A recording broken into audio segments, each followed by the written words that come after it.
그립다.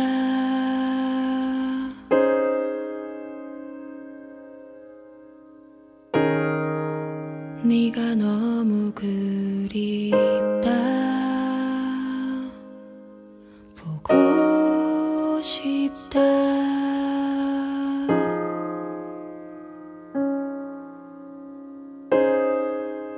너무 보고 싶다. 지난해 12월 27일 산업안전보건법은 이렇게 또 한 번 젊은 청년의 목숨을 앗아가면서 개정되었습니다. 1981년 엄혹한 군사독재 시절 산업재해가 산업 현장에서 일상이던 시대였습니다. 1980년 한 해 동안에만 산업 현장에서 숨진 노동자가 1273명이었고 부상자는 97,200명이었습니다. 산업안전에 대한 규정은 근로기준법에만 규정되어 있을 뿐이었습니다. 서울 영등포의 한 주물공장 대표가 494명이라는 5년 동안의 산업재해를 발생시키고서 구속되었습니다. 산재 문제가 사회적 이슈가 되었고 비로소 산업안전보건법이 1981년에 제정되었습니다. 그러나 산업안전보건법은 너무나 허술했습니다. 1988년 7월 2일 16살의 소년 문송면이 수은 중독으로 사망했습니다.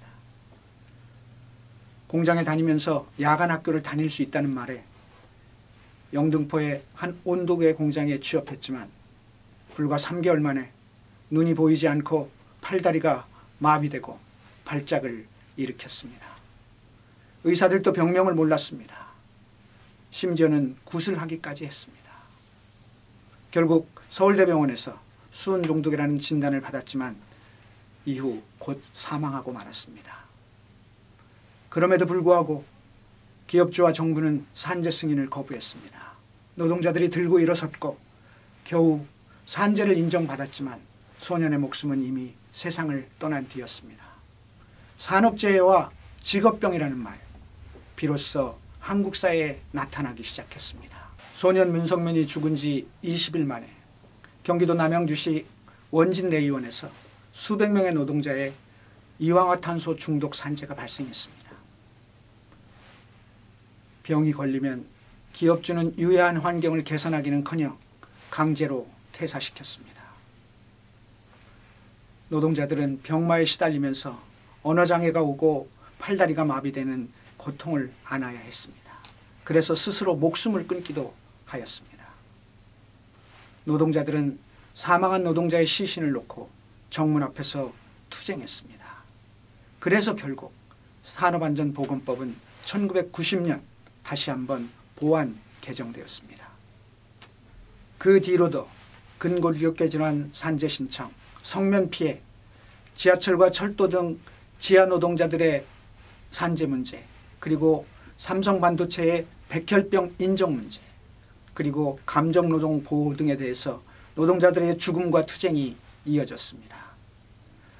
그렇게 해서 산안법은 조금씩 개정되었지만 그때마다 노동자들의 죽음과 맞바꿔야만 했습니다. 2019년 현재 우리나라의 산업재해는 여전히 심각한 상태입니다. 만명당 노동자 사망수를 나타내는 사망 만인율이 1위입니다. 산재 사망자는 2017년 1957명에 달하고 있습니다. 매일 8명이 산업재해로 숨지는 상황입니다. 1년 동안의 사망자 수가 10년 동안 걸프전에서 사망한 미군보다 많다고 합니다. 전쟁보다 참혹한 산업 현장입니다. 사망 만인율이 영국보다 무려 20배, 일본보다는 3.4배, OECD 평균과 비교해도 3배나 높습니다. 영국, 호주, 캐나다는 노동자가 사망할 경우 기업주를 강력하게 처벌하는 기업살인법을 제정하고 노동안전에 대한 국가적 차원에서의 대책을 마련하고 있습니다. 그런데 여기 뜻밖의 통계가 있습니다. 산재왕국이라는 우리나라의 산업재해율이 OECD 국가 평균의 4분의 1밖에 되지 않는다는 것입니다. 왜 이럴까요? 거기에는 두 가지 이유가 있습니다. 하나는 고용노동부가 산재율을 낮추기 위해서 통계 방식과 노동자 수를 조정하고 있기 때문입니다. 또 하나는 기업주가 산재를 은폐하고 있기 때문입니다. 산재를 은폐함으로써 보험료율을 할인시키고 그렇게 해서 지난 3년간 대기업의 산재보험 할인액이 무려 1조 3천억 원이 되었습니다. 또한 관국공사에서 입찰 불이익을 피하기 위한 방편으로 그래서 산재율이 낮아지고 있습니다. 그러나 무엇보다도 심각한 것은 비정규직 하청 노동자의 산재가 방치되고 은폐되고 있다는 사실입니다. 2015년 산업안전보건연구원은 자동차, 조선 등 업종의 51개사 원하청 사업장의 산업재해 통계를 발표했습니다. 원청에 대비해서 하청 노동자의 사망률이 8배나 높습니다. 이것은 위험 업무를 하청 노동자에게 전가하는, 즉 죽음의 외조와 위험의 외조화가 어떻게 나타나고 있는지를 보여주는 통계입니다. 그런데 산업재해는 원청 노동자에 비해서 하청 노동자의 비율이 4분의 1밖에 되지 않습니다. 원청 노동자가 더 많이 다친다고요. 이것은 원청 노동자는 노동조합에 가입해 있어서 보호를 받지만 하청 노동자는 고용상의 불이익, 하청 기업의 이익 때문에 산재를 은폐하고 있기 때문에 발생한 통계입니다. 하청 노동자는 산업 현장에서 죽어야만 산재로 잡힌다는 사실입니다. 바로 이것이 오늘 하청 노동자에게 발생하는 산업재해의 심각한 문제라 할 것입니다. 김용균 청년과 구의역 김군의 안타까운 죽음은 바로 여기서 출발하고 있는 것입니다. 비정규직 노동자 김용균 청년이 숨진 한국서부발전 사업장은 최근 7년 동안 산업재해로 10명이 숨지고 55명이 다쳤습니다. 이렇게 산업재해를 당한 65명 가운데 숨진 10명을 포함한 63명이 협력업체 직원이었고 원청은 2명에 불과했습니다. 태안화력의 경우 사고가 발생하면 퇴출한다는 내용의 하청 노동자로 하여금 의무 서명하도록 했고 사고가 발생하면 입찰 조건에 감점 적용할 것이라는 산재 은폐를 위한 사전 조치까지 있었다고 합니다. 원청인 서부발전은 모든 안전 책임을 협력업체에 떠넘기고 협력업체는 비용 절감을 이유로 안전관리를 소홀히 합니다. 하청업체인 한국발전기술이 낙찰받은 총 도급비는 206억 원, 그중에 안전관리비 1.5%, 연구개발비 0.5%였습니다.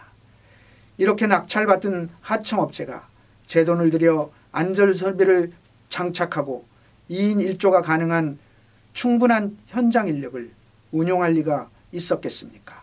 비정규직 제로 시대를 열겠다는 문재인 대통령을 만나고 싶었던 김용균 청년은 지난해 12월 11일 비정규직 노동자의 서름을 안고 산재왕국 대한민국을 떠났습니다. 노동자들의 투쟁과 유가족들의 피눈물 나는 호소가 이어졌고 구의업 김군 사망 이후 발의되었지만 국회에서 잠자고 있던 산업안전 관련 법안들을 깨웠습니다. 그렇게 지난해 12월 27일 산업안전보건법은 간신히 개정되었습니다. 진전된 부분도 있었지만 한계도 많았습니다. 우선 죽음의 외조화로 일컬어졌던 위험 업무에 대한 도급을 금지하도록 했습니다. 또한 원청 책임을 확대했습니다. 다단계 하청까지 원청 책임을 규정했고 사업장 밖이라도 원청 사업주가 지정 제공한 장소에는 원청 책임을 명시했습니다. 그리고 산재 사망 사고에 대한 기업의 가중처벌을 도입하여 5년 이내 동일 범죄의 경우 1.5배로 가중처벌하도록 했으며 원청 처벌에 대한 벌금과 징역형도 강화되었습니다. 그동안 근로자로 규정되어 있던 전문도 노무 제공자로 바꾸었고 특수고용 노동자도 산재 인정의 여지를 남겼습니다. 그 밖에 노동자가 다루는 화학물질의 내용을 알 수 있도록 화학물질 정보도 일부 공개토록 하였고 급박한 위험이나 중대 재해 발생 시 노동자가 작업 중지권을 가질 수 있도록 하였습니다. 그러나 법안 논의 과정에서 기업주들이 강력하게 반발하면서 산안법 개정은 많이 후퇴되고 말았습니다. 우선 구의업 김군과 김용균 청년이 했던 수리 정비 업무는 여전히 외주화 금지 대상에 빠져 있습니다. 산재 사망에 대한 처벌을 강화했다고는 하지만 1년 이상 하한형을 도입하는 규정이나 산재 책임에 대한 하한형은 기업주의 반발로 법안 논의 과정에서 모두 삭제되었습니다. 또한 화물, 택배, 퀵서비스 등 위험도가 높은 특수고용 노동자들은 여전히 산안법 적용 대상이 아닙니다. 노동자의 작업 중지권이 강화되었다고는 하지만 급박한 위험, 중대재해 발생 시라는 조건이 추상적이어서 노동자의 작업 중지권이 침해받을 우려가 크고, 무엇보다도 작업 중지를 했을 경우 사업주가 사후에 이를 빌미로 노동자에게 불이익 처분을 하면 사용자를 형사 처벌할 수 있다는 조항도 입법 과정에서 삭제되었습니다. 산안법이 개정된 후에도 비정규직 노동자, 하청 노동자의 죽음의 행렬이 이어지고 있습니다.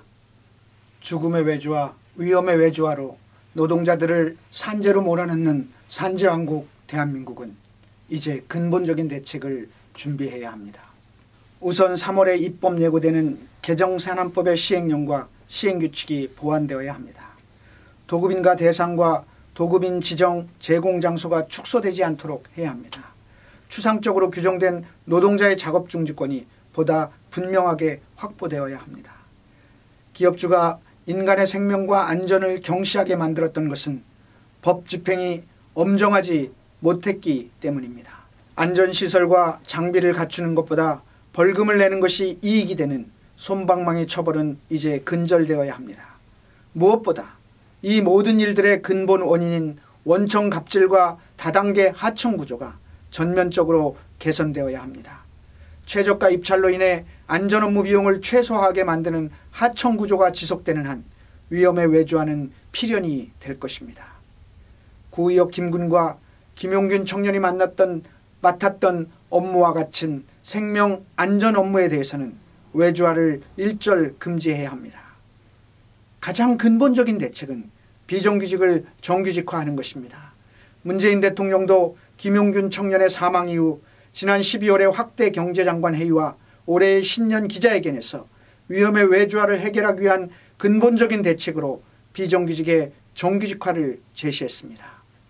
말로만이 아닌 실제 집행이 필요합니다. 또한 생명안전 업무가 공공부문의 영역에 몰려있음을 감안할 때 공공부문을 이윤의 수단으로 내주는 민영화는 분명하게 중단되고 원상 회복되어야 할 것입니다. 새 양복을 입고 출근 준비하던 모습, 손팻말을 든 모습, 그리고 남겨진 컵라면은 우리 모두를 슬프게 만들었습니다. 김용균 청년은 그의 죽음을 통하여 한국 사회의 산재 문제를, 그리고 하청 노동자의 고통을 알려주고 떠났습니다.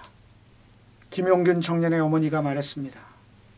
기업이 돈만 생각하고 인간 대접 안 하고 인간 이하 취급한 것을 용서할 수 없다고.